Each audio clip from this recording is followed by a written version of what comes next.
Saya udah incer, karena tadinya Felix, ternyata diganti oleh Ismail. Saya tuh ngincer, tidak ada dalilnya dalam Islam itu membela tanah air. Ini ajaran dari mana? Dia nggak tahu bahwa korban perang Uhud itu namanya Mukhairik, orang Yahudi. Kalau itu perang agama, Nabi nggak mungkin ngajak orang beragama lain. Ini adalah konsep bela negara, bela tanah air. Karena Madinah diserang oleh orang-orang kafir Quraisy. Makanya Nabi mengajak orang Yahudi, orang Nasrani untuk terlibat dalam perang. Dan salah satu syuhadanya itu adalah Mukhairik dari Bani Qainuqa. Hingga akhirnya hartanya diwariskan ke Nabi. Nabi membuat harta warisan dari Mukhairik sebagai modal awal Baitul Mal pertama di Madinah. Jadi Baitul Mal kita ini dimodali orang Yahudi, bos. Ini adalah konsep-konsep kehidupan di Madinah yang oleh Nabi diadaptasi pada saat itu. Nah, ini ajaran Felix Xiao yang mengatakan tidak ada dalilnya, ini dari mana? Ini yang pengen saya iniin. Khilafah itu yang disebutkan oleh Hizbut Tahrir yang kantor pusatnya di London, di dekat King College itu, dibiayai oleh orang-orang barat itu supaya kita betul-betul mabuk terhipnotis oleh kepentingan-kepentingan politik. Ini sudah bertahun-tahun terjadi sehingga orang Islam lupa terhadap leluhur-leluhurnya yang lebih mementingkan ilmu pengetahuan. Dan hari ini kita dihadapkan oleh algoritma digital dan kita ketinggalan. Elon Musk itu sudah mau ke angkasa, mau ke bulan, mau ke Mars segala macam. Kita masih sibuk dengan urusan bacaan sholat, bacaan niat untuk masuk ke kamar kecil. Ya Allah, udahlah. Selesaikan itu. Belum soal nama. Kalau Wisnu ini kafir, nama yang Sri harus ganti.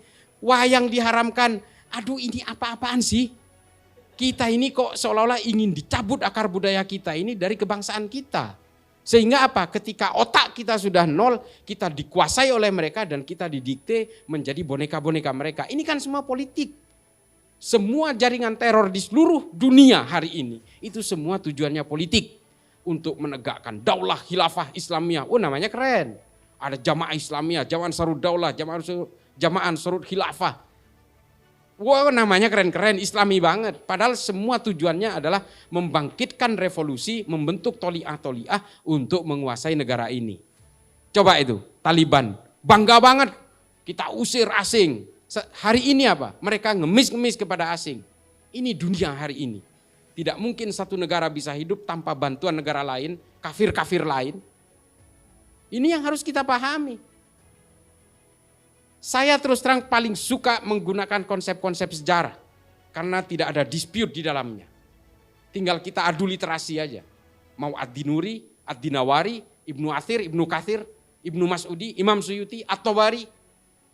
Mari kita pakai semua literatur itu. Kalau fikih nggak ada batasnya, pasti debatnya panjang sampai kiamat itu. Saya nggak pernah mau pakai fikih, mau pakai ayat juga nggak pernah.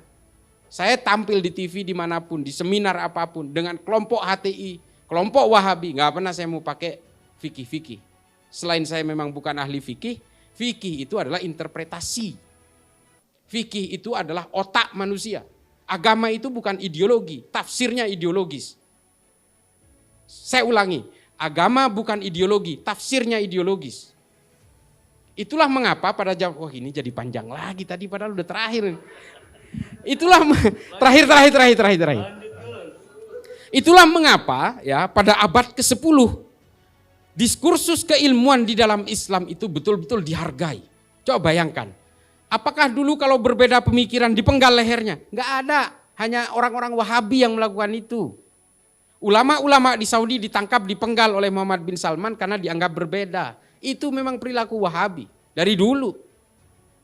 Nah, lalu apakah dalam Islam seperti itu? Tidak.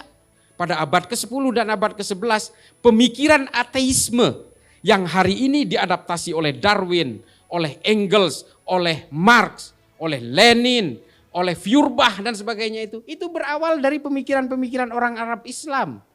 Oleh Abul A'la Al-Ma'arri dalam Al-Kullumiyah. Diadaptasi dari Al-Mukaffa. Diadaptasi dari Abu Bakar Ar-Razi.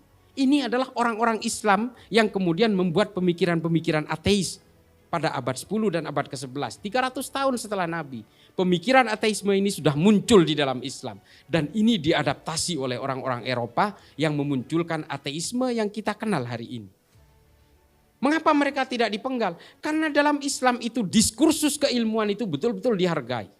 Hari ini apa? Ibnu Sina dikafirkan karena orang Parsi, orang Syiah. Terus memunculkan apa dari orang Islam hari ini? Tidak ada. Filsafat dikafirkan, diharamkan, dan tanpa pernah melahirkan Rumi, Tabrizi, Al-Farabi, Al-Kindi, Al-Hawarizmi, Ibnu Rushd. Tidak pernah lagi, seperti yang saya bilang. Dulu itu perdebatan antara Al-Ghazali dengan Ibnu Rushd itu buku melawan buku. Kan kita tahu Tahafud Al-Falasifah ditulis oleh Al-Ghazali. Dilawan lagi oleh Ibnu Rushd dengan Tahafud At-Tahafud. Ini kan keren gitu. Karena keilmuan. Kita enggak hari ini. Yang namanya partai berbasis Islam tiba-tiba sibuk dengan menyerang pemerintah urusan minyak goreng dan sebagainya. Ya kita tahu ini kelangkaan minyak goreng. Ya ini harus kita kritik. Mendaknya kayak apa dan sebagainya. Bukan kemudian mencari-cari kesalahan orang. Ini yang tidak boleh lagi kita terjebak di dalam politik-politik praktis, pragmatisme politik dan sebagainya. Keilmuan di dalam Islam itu sudah hilang sama sekali. Hari ini kalau terjadi perbedaan yang ada kita dipenggal, diancam dibunuh, digantung, dibakar dan sebagainya. Takbir. Wah. Takbir itu begini loh. Konsep menyuarakan takbir itu bukan hanya mengatakan Allah Maha Besar. Itu kan sebenarnya penterjemahannya adalah betapa kecilnya kita. Ini enggak. Mengucapkan takbir, mengatakan Allah Maha Besar, tapi mengatakan dirinya juga besar dengan kesombongannya. Itu yang terjadi. Mencaci maki orang, takbir. Mengancam orang, takbir. Ini adalah perilaku-perilaku Khawarij yang muncul dari perang Siffin, bergulir menjadi 25 firqah sehingga hari ini, dan itu meracuni kita lewat media-media sosial, algoritma digital dan sebagainya. Kalau kita masuk Instagram, kita masuk ke Telegram, habis kita. Nggak ada orang NU yang berjuang, salah satunya GMNU di Instagram. Saya itu ancamannya luar biasa. Serius, saya tiap hari itu dikafirkan, minimal mau dibunuh. Tapi apa saya takut? Insya Allah enggak. Ada teman-teman GMNU,